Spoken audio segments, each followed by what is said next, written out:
Hello बच्चों, आज हम लोग स्टार्ट करने वाले हैं क्लास 10 का चैप्टर नंबर 2 जिसका नाम है पॉलिनोमियल्स। ये जो लेक्चर है इसमें मैं आपको इंट्रोडक्शन दूंगा, फिर उसके बाद में जो भी एक्सरसाइज है वो मैं करा दूंगा नेक्स्ट लेक्चर में। पहले देखो इसमें क्या है पॉलिनोमियल्स। पॉलिनोमियल्स का मतलब क्या होता है पहले देखो। ये जो पॉली का मतलब होता है मैनी, क्या होता है मैनी यानी बहुत सारा, और ये नोमियल, नोमियल का मतलब होता है टर्म्स। क्या होता है टर्म्स होता है। पॉली का मतलब मैनी और नोमियल का मतलब होता है टर्म्स यानी बहुत सारे टर्म्स।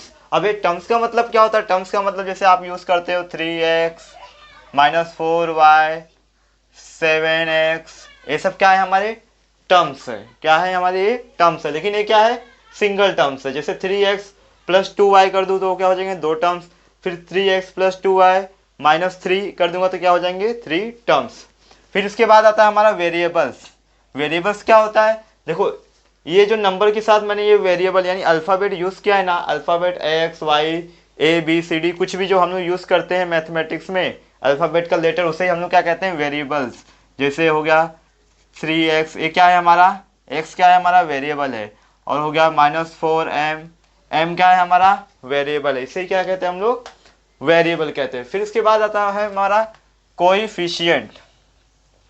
कोएफिशिएंट क्या होता है? अब देखो इन वेरिएबल के साथ, ये वेरिएबल क्या है हमारा m, इन वेरिएबल के साथ जो नंबर प्रेजेंट होते हैं उसे हम लोग कहते हैं कोएफिशिएंट। तो इस m के साथ क्या प्रेजेंट है -4, तो ये क्या होगा हमारा कोएफिशिएंट होगा। यानी अगर मेरे से कोई पूछे कि m का कोएफिशिएंट क्या है तो मैं क्या बोलूँगा -4। फिर वही अगर मेरे से कोई पूछे y का कोएफिशिएंट क्या है तो मैं क्या बोलूँगा -4।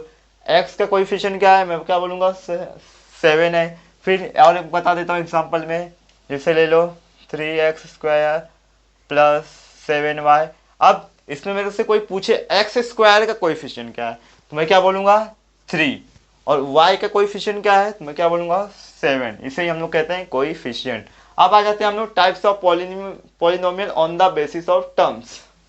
Types of polynomial on the basis of terms, और ये कौन सा है on the basis of degree. ये दो तरह के, हाँ, ये किसके बेस पे है, ये टर्म्स के बेस पे है और ये डिग्री के बेस पे है। अब टर्म्स के बेस पे कितने हैं, चार है। पहला है मोनोमियल, दूसरा है बाइनोमियल, और तीसरा है ट्राइनोमियल, और चौथा है पॉलिनोमियल। इससे नाम से ही आपको पता चल रहा है मोनो का मतलब क्या होता है वन, यानी ऐसा ऐसा पॉलिनोमियल जिसमें क्या हो सिर्फ और सिर्फ वन टर्म हो, टर्म्स के बेसिस हो यानी सिंगल टर्म हो। जैसे -7y 6m, अभी क्या है सिंगल टर्म है तो इसे क्या कहूँगा मैं मोनोमियल कहूँगा। फिर आता है बाइनोमियल। बाइनोमियल बाय का मतलब टू, यानी कितने टर्म्स होने चाहिए दो टर्म्स होने चाहिए। जैसे ले लो 3x² + 3y, ये क्या हो जाएंगे हमारे बायनोमियल्स। फिर इसके बाद आता है हमारा ट्राइनोमियल। बायनोमियल में कितने भी टर्म्स हो, यानी जैसे देख लो 7y है +3, ये भी चलेगा, ये भी एक टर्म है ये भी एक टर्म है, और इसमें वेरिएबल नहीं रहेगा फिर भी हम लोग इसे टर्म कहेंगे, ये भी याद रखना। अब आता है ट्राइनोमियल। ट्राइनोमियल ट्राई का मतलब 3, यानी कितने टर्म्स होने चाहिए 3 टर्म्स होने चाहिए। तो मैं बोल सकता हूँ 3m² + 3m + 7, इसमें कितने टर्म्स है 1 2 3, तो ये क्या हो जाएगा हमारा ट्राइनोमियल। अब इसके बाद आता है हमारा पॉलिनोमियल। पॉलिनोमियल का मतलब छोड़ो, पॉलिनोमियल पॉली का मतलब तो मैंने पहले ही बता दिया आपको, मैंने बहुत सारा, यानी कि अगर 3 से ज़्यादा टर्म्स हैं किसी भी पॉलिनोमियल में, अगर 3 से ज़्यादा टर्म्स है तो उसे हम लोग कहेंगे पॉलिनोमियल। 3 से ज़्यादा टर्म्स यानी 3m + 3n + 7 प्लस, इसको स्क्वायर में ले लो, और 7 + n ले लो इसे, और 7। अब क्या है देखो 3 से ज़्यादा टर्म्स है 1 2 3 4, तो इसे मैं क्या करूँगा पॉलिनोमियल्स। 3 से कितना भी ज़्यादा हो 5 हो 6 हो 7 हो कितने भी टर्म्स हो तो क्या होगा पॉलिनोमियल्स में आएगा। ये तो हो गया हमारा टर्म्स के बेसिस पे। अब आ जाते हैं हम लोग on the basis of degree. Degree का मतलब वेरिएबल का जो पावर होता है उसे हम लोग क्या कहते हैं डिग्री। जैसे यहाँ पे देखो वेरिएबल का पावर क्या है 2, तो इसे ही हम लोग क्या कहेंगे डिग्री कहेंगे। तो ये क्या है डिग्री के बेस पे, तो इसमें टर्म्स का कुछ भी लेना देना नहीं है। टर्म्स कितने भी हो हमें सिर्फ और सिर्फ किससे मतलब है डिग्री से मतलब है। फॉर एग्जांपल लीनियर, लीनियर का तो पता ही होगा। इसके बाद जो चैप्टर है linear equation into variable, pair of linear equation into variable, linear, linear मतलब एक सिंपल जिसमें वेरिएबल का वैल्यू पावर जो हो सिर्फ और सिर्फ 1 हो, उसे हम लोग कहते हैं लीनियर। जैसे 3x, ये क्या है, वेरिएबल का पावर कुछ नहीं है, कुछ नहीं मतलब क्या रहता है 1। तो 7x+2, वेरिएबल का मैक्सिमम पावर कितना है 1 है, तो ये क्या हो जाएगा हमारा लीनियर पॉलिनोमियल। अब क्वैड का मतलब क्या होता है 2। अब 2 मतलब कितने, मैक्सिमम पावर कितना होना चाहिए वेरिएबल का 2 होना चाहिए। जैसे 3x² + 2, 3x², ये भी चलेगा। पावर कितना है मैक्सिमम 2। टर्म्स से लेना देना नहीं है, टर्म्स कितने भी हो, हमें सिर्फ और सिर्फ डिग्री से मतलब है। और इसमें क्या है, इसमें हमें सिर्फ टर्म से मतलब है, डिग्री कितना भी हो उससे मतलब नहीं है, टर्म्स होने चाहिए। वैसे ही इसमें क्या है, हमें डिग्री से लेना देना है, टर्म्स कितने भी हो मैटर नहीं करता। अब आ जाते हैं क्यूबिक। क्यूबिक का तो मतलब पता ही है आपको 3, यानी कितना पावर रहना चाहिए 3 रहना चाहिए मैक्सिमम पावर। यानी कि मैं बोल सकता हूँ कि 3m³ + 2, ये क्या हो जाएगा हमारा क्यूबिक हो जाएगा। क्यों, क्योंकि इसका मैक्सिमम जो डिग्री है वो कितना है 3 है।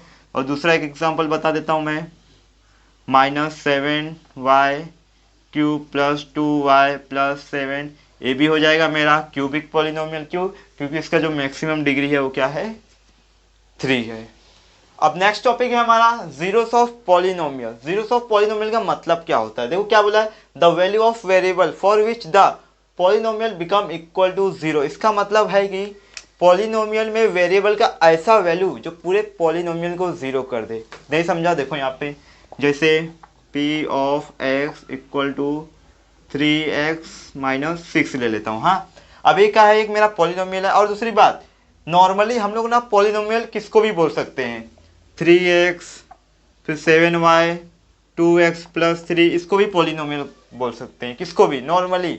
लेकिन जब बात होगी on the basis of terms की, तब उसमें क्या होगा 3 से ज़्यादा टर्म रहेंगे तो ही हम लोग उसे पॉलिनोमियल कहेंगे। लेकिन जब बात होगी ऐसे नॉर्मली, ना टर्म्स की बात होगी ना किसी चीज़ की, तो उसे हम लोग किसको भी पॉलिनोमियल बोल सकते हैं। ये क्या है, मेरा एक पॉलिनोमियल है। मैंने क्या बोला, पॉलिनोमियल में वेरिएबल का ऐसा वैल्यू जो पूरे पॉलिनोमियल को 0 कर दे। अब मुझे इसे पूरा 0 करना है तो वेरिएबल क्या है मेरा x है, तो मेरे को x के प्लेस पे एक ऐसा वैल्यू रखना होगा जो इसको पूरा 0 कर दे। तो ऐसा कौन सा वैल्यू रखूँ मैं, 2 रखता हूँ।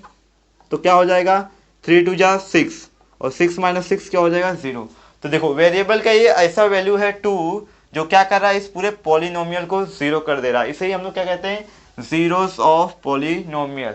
समझाना क्या है, the value of variable for which the polynomial become equal to 0, यानी कि पॉलिनोमियल में वेरिएबल का ऐसा वैल्यू जो पूरे पॉलिनोमियल को 0 कर दे, उसे हम लोग क्या कहते हैं, जीरोस ऑफ पॉलिनोमियल। फिर इसके बाद क्या बोला है, numbers of zeros in polynomial equal two degree. जो नंबर ऑफ जीरो होते हैं वो किसके इक्वल होते हैं, डिग्री के इक्वल होते हैं। नहीं समझा, देखो यहाँ पे जैसे मेरा एक इक्वेशन ले लो,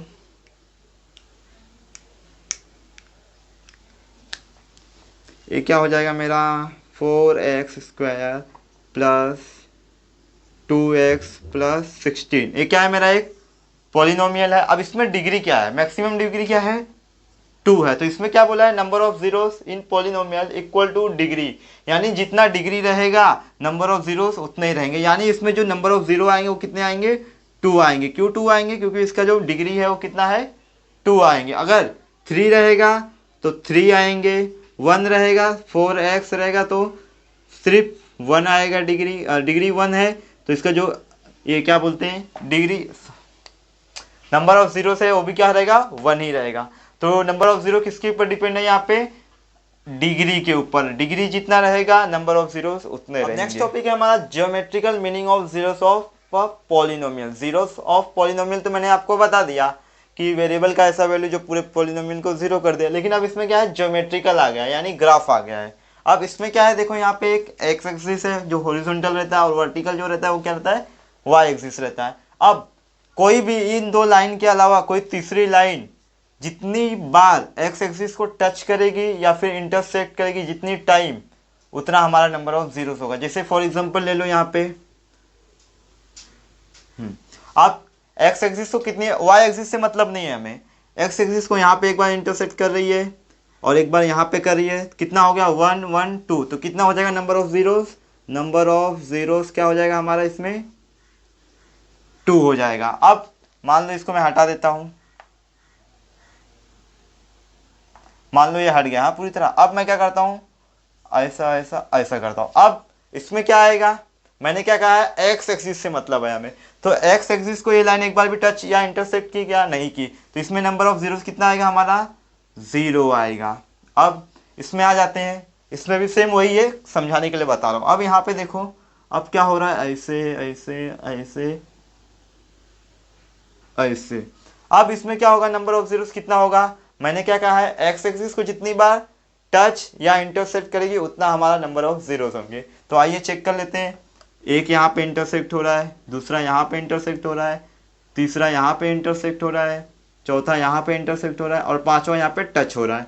तो ये भी 1 में ही काउंट होगा, 1 2 3 4 5। तो नंबर ऑफ जीरोस कितना होगा इसमें, 5 होगा। तो ये क्या हो गया हमारा, geometrical meaning of the zeros of polynomial. ये जो आपका एक्सरसाइज 2.1 है, ये यही है। मैं बता दूंगा नेक्स्ट लेक्चर में, ऐसे ही है सेम टू सेम।